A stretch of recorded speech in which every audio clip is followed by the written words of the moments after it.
Alright, magandang araw sa lahat ng mga Pilipino saan mang sulok ng mundo. Meron na naman tayong komentuhan ng mga video na mga hindi kaayaya at hindi talaga tayo proud sa mga ganitong pagkikilos, kinikilos ng ating nasa kaupo ngayon sa gobyerno, lalong-lalo na itong ating presidente na si Bongbong Marcos. Nagko sa kasagsagan ng bagyo, hindi pala nakapaghanda itong taong ito.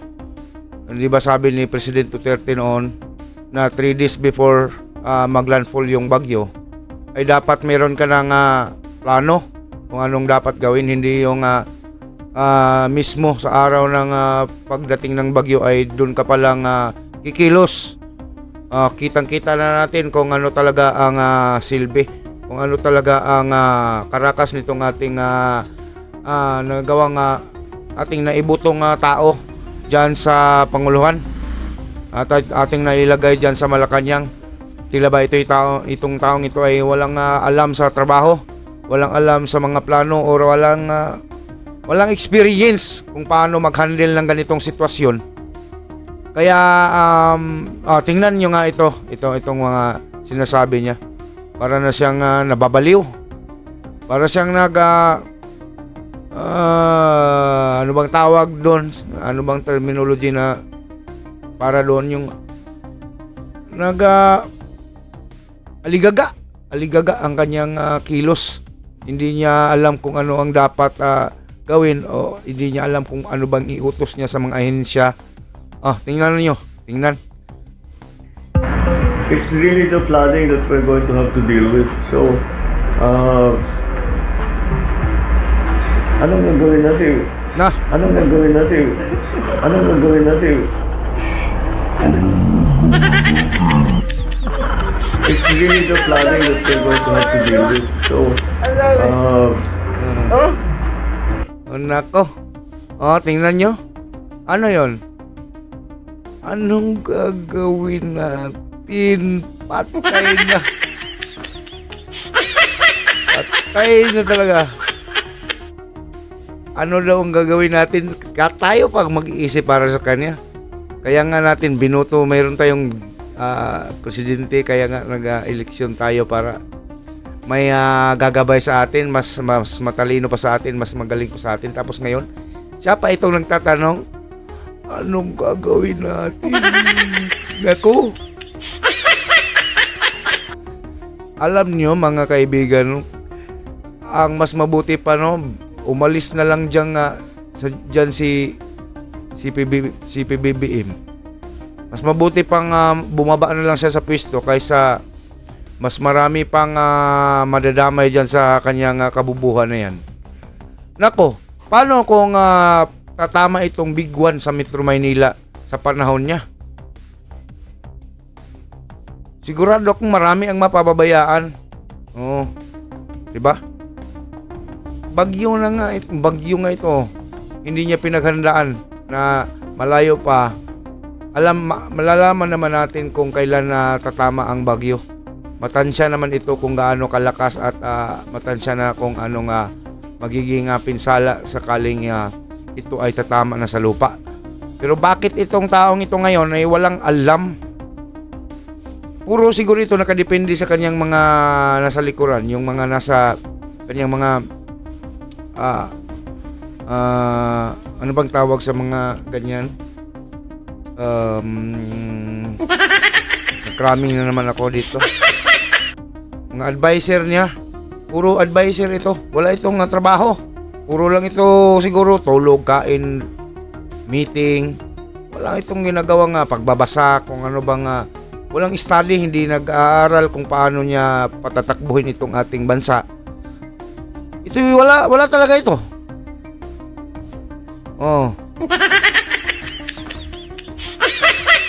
Hindi nga ito naka-experience siguro na maghugas ng plato, yung kinakainan niya. Hindi ito naka-experience siguro. Siguro pati na yung paglilinis ng puwet niya. Pagkatapos niyang umupo po, baka may katulong pa na gumagawa dyan. Hindi nga ito nakasakay siguro ng taxi. Never siguro ito naka-experience ng pagsakay ng taxi. In short, wala talaga. Zero balance ito. Mantakin mo. Hindi niya alam anong ang gagawin. Bakit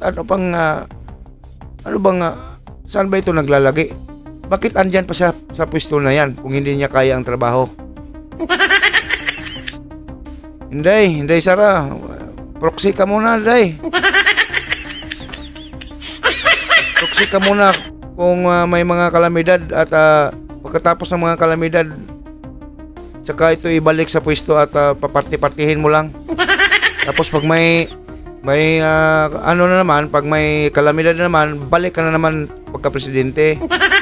Tapos pagkatapos ng mga kalamidad, ma-solve ng mga problema, ibalik mo na naman ito siya. Buting sana maisip ni PBBM yun, no?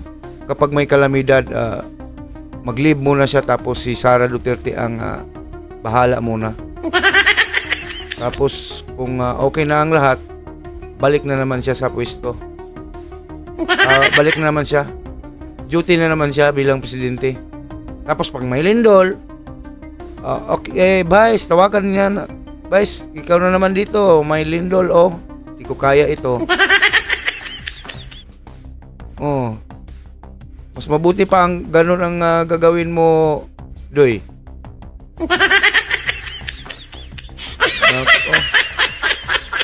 Kawawa itong bansa natin.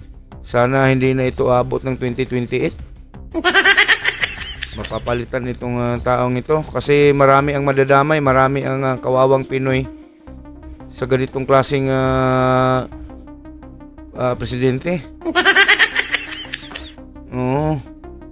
Tapos meron pa nga mga congressman na puro na lang hearing kahit may bagyo. Bakit mas importante pa ba yung mga tao sa inyong constituent? Mas mabuti pa ba yung mag-hearing kayo? Mas matimbang pa ba sa inyo na maipit talaga bumagsak ang Duterte kaysa mga tatamaan ng mga kalamidad dyan sa mga distrito ninyo? Bakit? Totoo ba itong sinasabi ni Pulong Duterte na may bayad per hearing kayo dyan? Hindi ako nagsabi niyan, si Pulong Duterte. Inulit ko lang. Wala kaming dito sa Kabiradalan, wala kaming pinatamaan na hindi totoo or hindi galing sa mga balita. Kami nakichismis lang din. At may karapatan naman siguro kami na magtanong kasi kami ang nagbayad. Kami ang bumilis para sa inyo ng mga bag na mga Louis Vuitton. Pera namin yan. May karapatan kaming magtanong kasi mga binibili ninyong mga belt na tag 50,000. Pera namin yan. May karapatan din kaming magtanong, kaming mga simpleng tao, mga dukha, mga timawa. Dahil kami ang bumili sa iyo ng yung mga sapatos na mamahalin. Ano yung tawag doon? Kami ang bumili ng mga artista ba ninyo? Pira namin yan, kaya karapatan namin na magtanong sa inyo kung ano ba ang ginagawa ninyo. Hearing kayo dyan, mas inulan nyo pa ang hearing, mas inulan nyo pa na birahin ang mga Duterte, ipitin dahil sa hearing na yan. Compare or between or ano bang tawag dan sa mga tinatamaan ng bagyo, kasagsagan ng bagyo, nandyan naghihiring kayo. Diba? Sa probinsya nitong si ano yun na congressman yun, yung right hand ni Tambaloslos na nag-manage ng pera ng bayan. Diba? Sa kanilang probinsya man yun. Bakit hindi niya ba na sinabihan yung mga kongresista na yung Quadcom mismo? Next time na lang yung hearing na yan kasi may bagyo doon. Unahin natin doon. At baka matira na naman tayo sa media nito na inuna pa natin itong hearing na may bagyo. Pero wala. Tuloy na tuloy. Dahil per hearing pala yan. Magkano kaya? Huwag mong sabihin 50 pesos yan. Bakit? Pupunta yan to kahit na 10,000. Hindi magtataga per hearing kung 10,000 lang per hearing. Nako, hindi ganyan ang pag-uugali ng mga congressman na kumbati talaga. Kahit anong tinatanong na, kahit wala nang kwentang tanong, tinanong pa rin sa mga naimbitahan nilang mga resource person. Ibig sabihin, malaki-laki yan. Balita ko nga, makakabili na ng Rolex niya na 2.2 million eh. Kahit ako, kung ako nasa sa kanilang mga sapatos, kung ako mismo nandyan sa kanilang kinalagyan, ay kahit lindol, kahit magdamagan tayo, tapos milyon ang oras kapag may overtime, kahit 1 week, walang uwian, hearing tayo. One week lang, tigil ako. Mag-resign na, pagkatapos mag-resign na ako kasi marami naman akong pira niyan. Per hour, sabihin natin 1 million per hour. Di, sasadyain ko nga mag-overtime talaga. Kung ako ang chairman, kailangan na overtime tayo. Overtime. Total, nandito na tayo ngayon eh. I-overtime natin ng 4 na oras. Tapos, total, malapit ng election, hindi natin alam kung mananalo pa tayo. Kasi alam naman natin na basang-basa ang papel natin sa mga pinaggagawa natin ito. Kaya lubos-lubusin na natin. Kasi sa tingin ko hindi na ako mananalo ngayon sa aking distrito eh. Sira-sira na. Oo, di ba?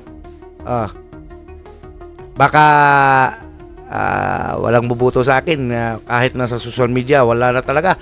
Basang-basa na talagang hugaw pastae. Hugaw pastae ang pangalan ko. Mas madumi pas igit.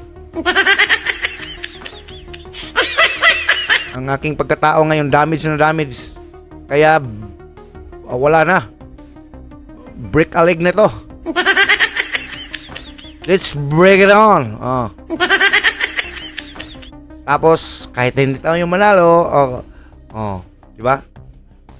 Total, hindi naman akong congressman pagkatapos nitong eleksyon nito. Mayor ang tinatakbuhan ko eh. Gobernador eh. Lubos-lubosin na natin. Hindi naman ako mahahabol ni Sara kasi hindi na ako congressman pagkatapos nito. Kung sakaling siya na ang presidente. Hindi na ako opisyal. Gobernador na ako ngayon eh. Gobernador na. Or what, saan ka nang mapadpad sa... Kaya lubos-lubosin na natin ito. Panagsalang ito sa buhay natin eh. Bihira lang ito sa buhay natin na magkaroon ng ganito. Naku, 1 million per hour. Oy, di natin sinasabing totoo ha. Ito ay ating opinion lamang at di ba? Joke lang ba? Joke. Joke means half truth.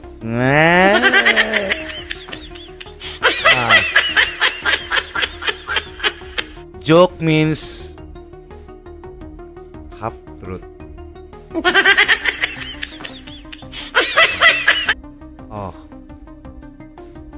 Tapos, yun. Ano bang gagawin natin dyan sa ating presidente? Babalik tayo sa presidente natin. Paano kung tatama ang the big one sa Metro Manila? Tapos siya ang nakaupo pa. Ano kaya ang mangyayari? na lahat ng mga na-appoint niya sa gobyerno, sa kanyang gabinete o sa lahat ng nakaupo ngayon, kanyang tauhan, hindi seryoso sa pananabaho nila. Wala pa akong nakitang balita kahit sa anong mainstream media or sa social media na pinupuri at may mga isang nag-stand dyan na napakagaling magtrabaho.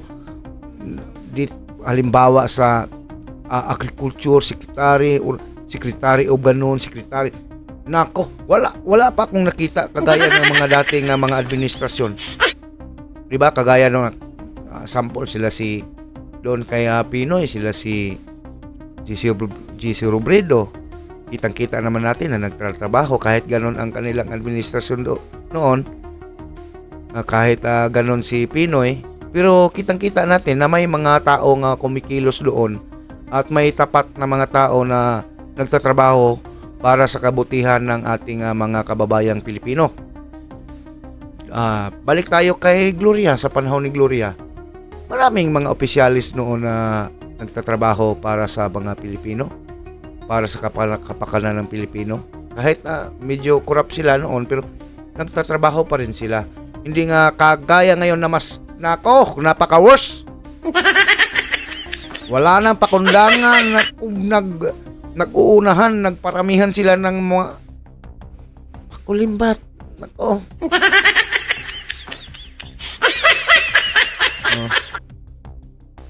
Ang ayuda na yan, ano yung 500 billion na budget ngayong 2025?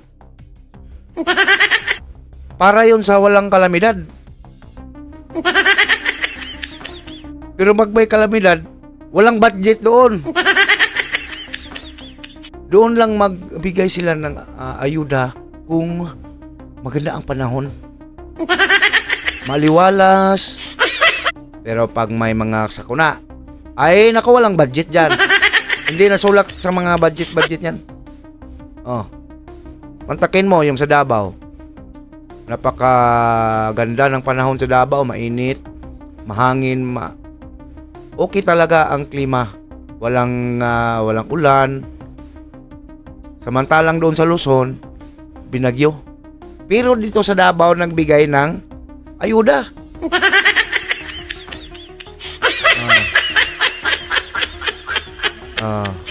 Tapos, sino ang presidente ngayon? Si Bongbong. May nagawa ba si Bongbong? May sinabihan ba siyang mga opisyal, kayo dyan, ha? Hindi na maganda yung ginagawa ninyo? Wala!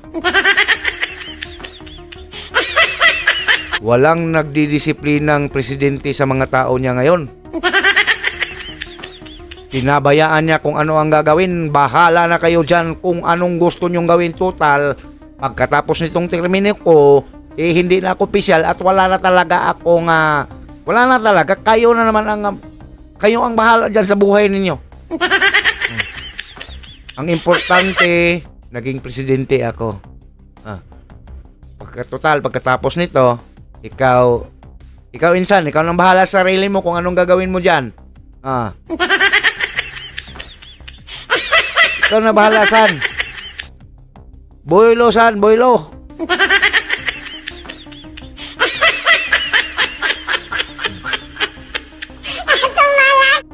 Sige. Kayo na ang bahala. Kung meron kayong mga komento, mga kaibigan, mga kabirada sa aking komentong ito, comment lang sa ibaba at pag-usapan natin. At kung hindi ka naman nakapag-subscribe, maawa ka naman, mag-subscribe ka naman. Masaya na tayo sa subscribe. At kung gusto nyo pang makita ang aking mga makulit na mga ganito, paki-hit naman ng notification bell dyan para magsama-sama tayo sa susunod na panahon sa mga gagawin ko pang video, kasi hindi na ako titigil sa paggawa Or paki-like naman or paki-share. Masaya na tayo dyan, mga kabirada. Okay, maraming salamat at magandang araw sa inyong lahat. Sana tayo ay gagabayan ng ating Panginoon, lalong-lalo na itong ating presidente, bahala na si Lord kung ano ang gagawin niya dyan. Total siya naman talaga ang bahala na. Siya naman talaga ang may plano sa ating buhay o dito sa ating bansang Pilipinas. Maraming salamat. Magandang araw.